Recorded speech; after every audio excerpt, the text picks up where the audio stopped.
Baru kitab Roma pasal 10 ayat 9 sampai dengan ayatnya yang ke-10.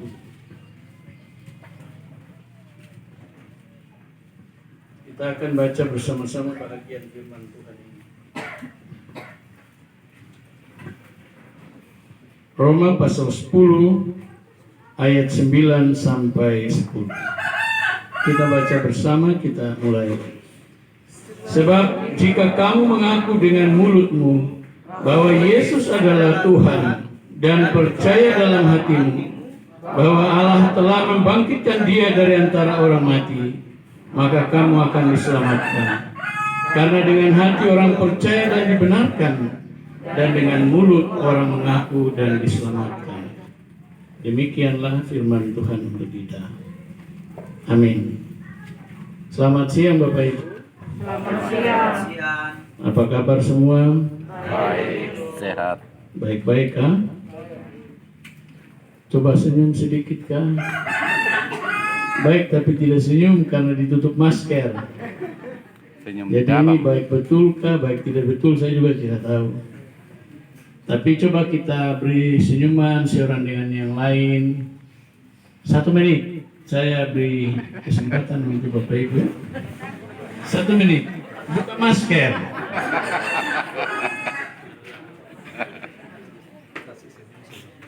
Buka masker. Baru Pak kuliah Jo. Orang Manado bilang Pak kuliah Jo itu. Katakanlah kepada saudara kiri dan kanan, depan dan belakang bahwa sholata. Kalau tidak senyum berarti bukan sholata. Ya, selesai. Bapak Ibu, saudara-saudara, hari ini kita diundang oleh keluarga Bapak Martin Raba untuk mengucap syukur bersama keluarga berkenan dengan disidikannya anak kekasih kita Dasa pada bulan Maret kemarin. Tentu syukuran ini kalau kita hadiri pada saat ini, mungkin di antara kita ada yang sudah merasa bahwa ini biasa saja, ini rutin, apalagi di keluarga besar Toraja. Nah, ini sudah biasa. Tetapi syukuran di hari ini adalah suatu syukuran yang dinaikkan oleh keluarga Bapak Martin Raba berkenan dengan anaknya mengaku Yesus Kristus sebagai Tuhan dan Juru Selamat. Sehingga nilai dari syukuran ini adalah besar atau tinggi sekali, luas sekali nilainya. Bukan syukuran biasa-biasa. Ini bukan sebuah tradisi atau sebuah kebiasaan atau sebuah rutinitas, tapi ini suatu ungkapan iman yang keluar dari lubuk hati Bapak Martin Raba bersama istri dan anak kekasih. Amin. Bacaan firman Tuhan tadi, Roma pasal 10 ayat 9 dan 10 merupakan pernyataan iman yang disampaikan oleh Rasul Paulus. Rasul Paulus bilang, sebab jika kamu mengaku dengan mulutmu bahwa Yesus adalah Tuhan dan percaya dalam hatimu bahwa Allah telah membangkitkan Dia dari antara orang mati, maka kamu akan diselamatkan. Karena dengan hati orang percaya dan dibenarkan, dan dengan mulut orang mengaku dan diselamatkan. Itu pernyataan iman dari Rasul Paulus. Rasul Paulus ini adalah seorang pengikut Yesus yang sebelum menjadi pengikut Yesus atau sebelum menjadi seorang pemberita Injil, dia itu orang yang menantang. Dia itu tidak percaya kealahan atau ketuhanan, kemesiasan Yesus. Dan dalam sejarah Rasul Paulus yang dulunya sebelum bertobat namanya Saulus, dia banyak menghambat pemberitaan Injil. Dia merusak rumah-rumah sembahyang. Dia mengejar orang-orang Kristen pada masa itu. Dan banyak orang Kristen tidak bisa beribadah dengan tenang karena ulahnya Rasul Paulus ini atau ulahnya Saulus ini. Nanti ketika suatu waktu dia mau ke Damsyik, tujuan ke Damsyik itu adalah juga mau menghambat pekabaran Injil di sana. Tetapi sebelum tiba, dia sudah bertemu dengan Tuhan di depan pintu gerbang Damsyik. Peristiwa di depan pintu gerbang Damsyik itu membuat dia buta, tidak melihat. Dia dibawa di rumah Ananias di Jalan Lurus namanya. Dan peristiwa kebutaannya itu dialami kurang lebih 3 hari. Setelah dia melihat, dia lalu mengambil komitmen. Dia lalu mengambil sikap bahwa dia meninggalkan keyakinannya yang lama dan beralih menjadi pengikut Yesus. Imannya ditetapkan atau imannya dikukuhkan setelah ia mengalami peristiwa di depan pintu gerbang Damsyik. Bapak Ibu saudara-saudara, bicara soal iman adalah sesuatu hal yang kadang-kadang sulit bagi kita dipahami atau dimengerti secara baik. Karena iman itu sesuatu hal yang abstrak. Kadang-kadang kita hanya bisa mendengar tetapi tidak bisa melihat iman itu. Apa itu iman? Apa itu iman? Iman dalam bahasa Alkitab Perjanjian Lama, bahasa Ibrani itu diambil dari kata aman. Ditulis dalam bahasa Indonesia itu aman, tapi membacanya dengan dialek. Dalam ilmu linguistik, khususnya ilmu semetik, itu dibilang aman. Aman. Apa itu aman?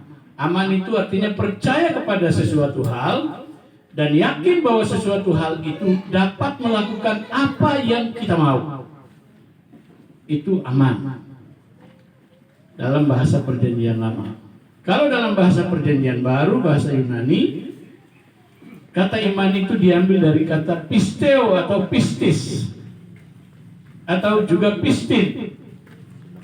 Pistin ini bukan sama dengan vitsin di Masako. Kalau ibu-ibu suka masak-masak itu kan ada Masako. Di dalam Masako itu ada vitsin.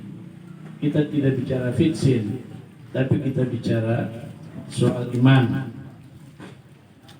Iman dalam bahasa Yunani itu pisteo atau pistis atau pistin, yang artinya percaya kepada sesuatu objek dan yakin bahwa objek itu dapat menjawab apa yang diharapkan.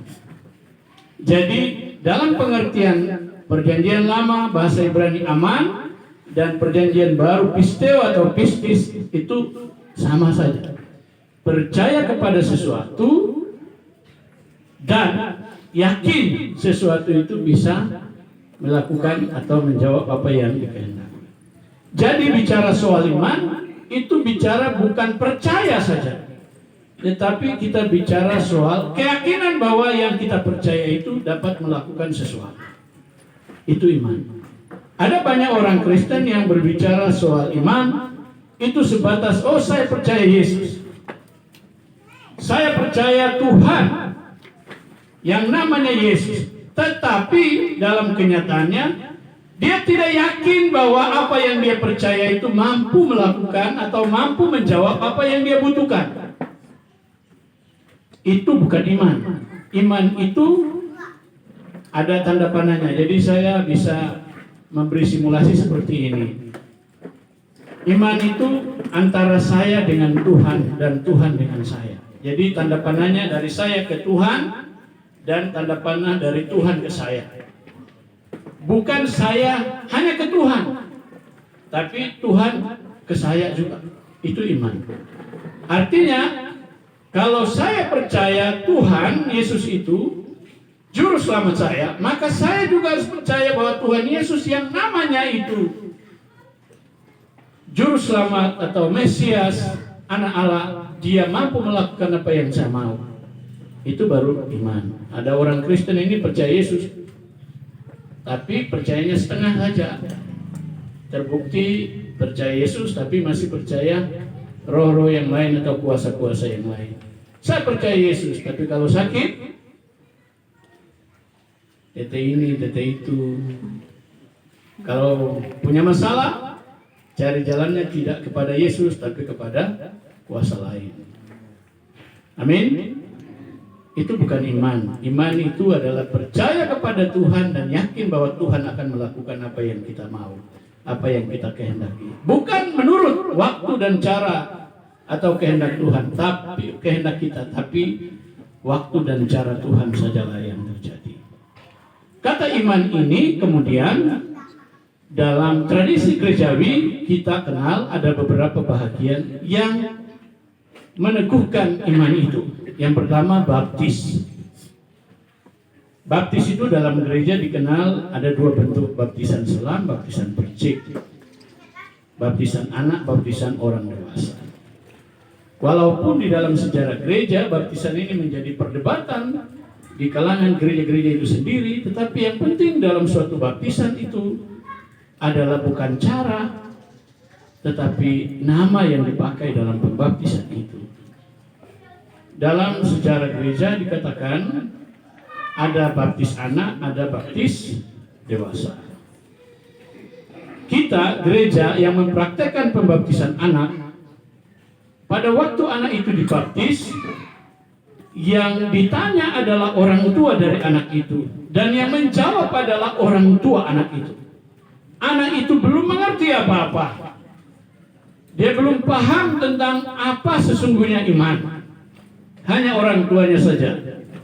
Karena itu, ketika anak itu dibaptis di dalam nama Bapa, Anak, dan Roh Kudus, anak itu kemudian selanjutnya dididik kehidupan rohani dan jasmaninya oleh orang tuanya. Sampai anak itu berumur 16, 17, 18 tahun, dia lalu masuk kepada pendidikan katekisasi. Dalam pendidikan katekisasi itulah anak itu diajari, anak itu dididik bagaimana dia mengerti tentang Tuhan, bagaimana dia mengenal akan Tuhan, dan bagaimana dia mengalami Tuhan itu. Dan akhir dari katekisasi itu adalah sidi. Apa itu sidi? Kata sidi di dalam gereja-gereja mainstream atau gereja-gereja yang aliran besar itu seperti gereja-gereja Calvin, Lutheran, ya, kata sidi itu populer, terkenal atau digunakan dalam gereja. Tapi kadang-kadang orang gereja sendiri tidak mengerti apa itu sidi, karena banyak orang berpikir sidi itu ya menyanyi hendaklah kau iring Yesus, menangis. Rata-rata orang sidi itu pasti menangis. Rata-rata sidi itu berubah menjadi acara duka, bukan lagi acara sukacita. Mestinya jadi acara sukacita, pesta iman. Karena hari itu anak kita mengaku Yesus. Hari itu anak itu mandiri di dalam iman. Amin. Tapi yang terjadi itu orang-orang, ya sebagian orang Kristen, bukan seluruh, sebagian kecil orang Kristen beranggapan sidi itu datang menyanyi, menangis, pakai hitam putih, berlutut, pendeta berkati, angkat, pulang, syukuran seperti ini. Makanya kebanyakan orang sidi itu repotnya bukan soal anak itu mengaku, tapi repotnya adalah bagaimana babi berapa yang roboh. Repotnya di situ. Sampai-sampai ketika waktu sidi, saya sering perhatikan. Waktu sidi itu banyak orang tua yang hadir, tidak mengikuti khotbah dengan baik, tidur di dalam gereja, karena dia sibuk dengan urus acara syukurannya. Apa itu sidi? Kata sidi adalah kata yang tidak terdapat di dalam Alkitab. Nanti Bapak Ibu boleh membaca berbagai dokumen, Bapak Ibu tidak akan ketemukan kata sidi. Yang Bapak Ibu ketemukan hanya kata iman. Iman yang sudah saya jelaskan tadi. Kata sidi itu adalah kata yang diambil dari bahasa Sanskerta. Suatu kerajaan di masa kerajaan-kerajaan dulu, ya masa Nusantara dulu, ada satu kerajaan namanya Sanskerta. Dari Sanskerta itu diambil bahasanya. Sidi. Lalu digunakan dalam gereja. Dan kemudian lama-lama dia menjadi suatu tradisi di dalam gereja. Dan tradisi itu dihubungkan dengan iman. Kemudian dia mendapat legitimasi yang kuat di dalam gereja. Maka kalau orang tidak sidi, tidak boleh nikah. Ya, kalau anak yang belum sidi, kemudian anak itu bikin soal, orang tuanya tidak akan mendapat tempat di dalam gereja. Nah, sidi itu dari bahasa Sanskerta yang artinya bulat, utuh, sempurna. Apa itu sidi?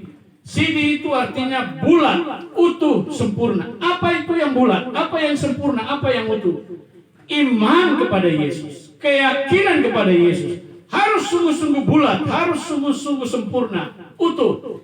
Itu baru bilang sidi. Nah, makanya kalau anak-anak mau sidi, jangan tidak ikut katekisasi, langsung dikasih sidi saja. Ya, banyak orang tua itu dorong-dorong pendeta. Pendeta, aduh anak saya mau pergi kuliah. Jadi dia tidak boleh lama-lama. Cukup 2 minggu saja. Pendeta dimarahi. Pendeta disalahkan. Wah, sidi saja mau. Begitu. Bikin buta sampai. Padahal sidi itu berkaitan dengan katekisasi. Harus belajar dulu. Supaya ketika dia mengaku Yesus sebagai Tuhan, betul-betul sudah bulat, betul-betul sudah sempurna. Ada yang disidikan karena mau nikah. Wah, anak saya mau nikah, jadi dia harus sidi. Akhirnya dibuatlah acara sedemikian rupa sehingga dia sidi tanpa katekisasi. Maka muncul istilah, kalau dalam bahasa orang Ambon itu dibilang sidi gaba-gaba. Bapak Ibu sudah biasa lihat gaba-gaba. Sagu punya pelepah itu. Pelepah itu kalau dibuang di air garam, di laut atau di danau atau di kali, kemanapun arus pergi, pasti gaba-gaba itu ikut. Orang Kristen yang sidi, gaba-gaba sidi tanpa katekisasi, itu orang Kristen yang model begitu nanti. Datang angin, datang arus, dia ikut saja, terombang-ambing, tidak pasti.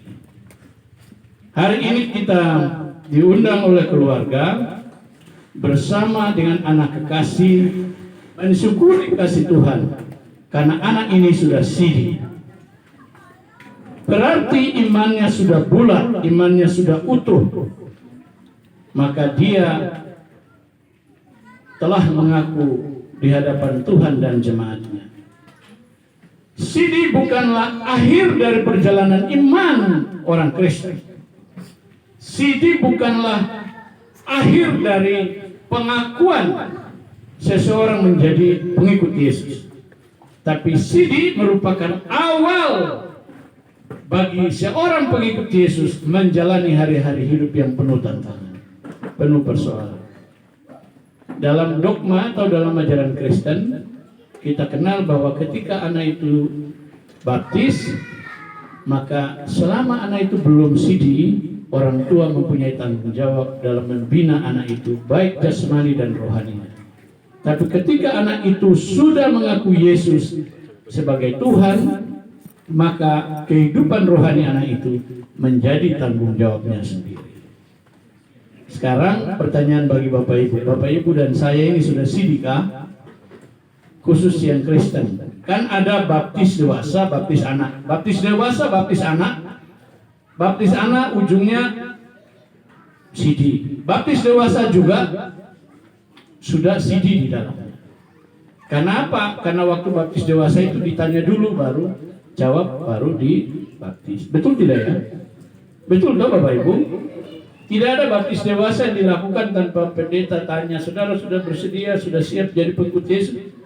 Pasti ditanya dulu. Jadi baik baptis anak ataupun baptis dewasa, di dalamnya sudah ada sidi tadi. Artinya sudah bulat, sudah sempurna, sudah utuh imannya pada Yesus. Bapak Ibu sudah sidi semua? Sudah? Kalau belum, jangan sebentar makan ya. Yang belum sidi jangan makan, karena ini acara orang sidi. Ya Bapak Ibu Saudara-saudara, mari dengan pengakuan kita kepada Yesus yang bulat, yang utuh, yang sempurna itu, kita berjalan bersama Yesus di tengah kehidupan yang serba penuh tantangan, penuh persoalan. Tidak mudah orang Kristen menjalani hari-hari hidup sekarang. Banyak sekali soal. Tapi yakinlah bahwa bersama Yesus segala perkara dapat ditanggung. Bersama Yesus kehidupan Bapak Ibu saat ini berat ataupun banyak soal, pasti ada jalan keluar. Entah itu saat ini ada ibu-ibu janda. Ibu-ibu janda karena ditinggal suami meninggal, ditinggal suami karena cerai hidup. Yakinlah bahwa Tuhan menjadi suami. Amin. Ada bapak-bapak duda yang juga ditinggal istri karena istri meninggal, atau ditinggal istri karena pergi menikah lagi. Yakinlah bahwa Tuhan menjadi istri bagi bapak-bapak duda. Bagi anak-anak yatim piatu, yakinlah bahwa Tuhan Yesus hadir bersama saudara sebagai ayah dan ibu. Kalau saat ini ada di antara Bapak Ibu yang sedang bergumul dengan masalah keluarga, masalah ekonomi, masalah keuangan, masalah pendidikan yang tidak kunjung datang, tidak kunjung terjawab, yakin bahwa waktu Tuhan ada. Bapak Ibu yang sementara bergumul dengan lapangan pekerjaan yang belum juga datang, yakin bahwa Tuhan pasti memberi lapangan pekerjaan. Bapak Ibu yang saat ini lagi bergumul dengan anak yang mau kuliah atau mau masuk sekolah, tapi pandemi corona ini membuat kita serba sulit menentukan tempat yang terbaik bagi anak kita. Yakin bahwa masa depan anak itu ditentukan oleh Tuhan. Kita merencanakan, tapi Tuhanlah yang menentukan. Kalau saat ini Bapak Ibu sedang bergumul dengan kesehatan yang tidak kunjung sembuh, yakin bahwa Tuhan yang saudara sembah adalah dokter yang agung, mampu melakukan apa saja melalui pelayanan medis yang Bapak Ibu saudara terima selama ini. Itu adalah sidi. Sekali lagi saya ulangi, sidi itu dari bahasa Sanskerta yang artinya bulat, utuh, sempurna. Bulat, utuh, sempurna keyakinan kita kepada Yesus. Itulah yang disebut sidi. Jadi kalau hari ini kita diundang oleh keluarga Bapak Martin Raba, maka kita semua diajak untuk kembali merenungkan perjalanan hidup kita. Apakah kita sudah sungguh-sungguh bulat, utuh, sempurna menjadi murid Yesus atau menjadi pengikut Yesus atau tidak? Tapi saya percaya dengan hadirnya Bapak Ibu Saudara dan saya di tengah keluarga Bapak Martin Raba, berarti kita sungguh-sungguh yakin Tuhan Yesus itu adalah Tuhan dan Juru Selamat kita. Amin. Tuhan berkati kita semua. Sampai di sini dulu renungan saya, karena saya sudah cium bau-bau yang enak-enak dari belakang. Sebelum saya mengakhiri ini, sekali lagi untuk anak kekasih, ingat bahwa pengakuanmu kepada Yesus satu kali untuk selama-lamanya. Nona, ada mana itu Nona itu? Berdiri di sini dulu supaya Bapak Mama lihat, buka masker itu. Nah, ini yang CD. Karena tadi saya masuk, saya pikir ibunya yang CD. Karena ibu dia Nona kan mirip-mirip toh. Nah, ini anak dari Bapak Martin. Ingat, Nona sudah mengakui Yesus sebagai Tuhan. Apa yang diucap di dunia tercatat di surga. Apa yang diikat di dunia terikat di surga. Masa depanmu masih jauh. Banyak godaan, banyak cobaan. Peganglah Yesus yang telah engkau imani. Apapun masalahnya, yakin bahwa Tuhan tidak pernah meninggalkanmu. Amin. Mari kita memuji Tuhan dengan menyanyi.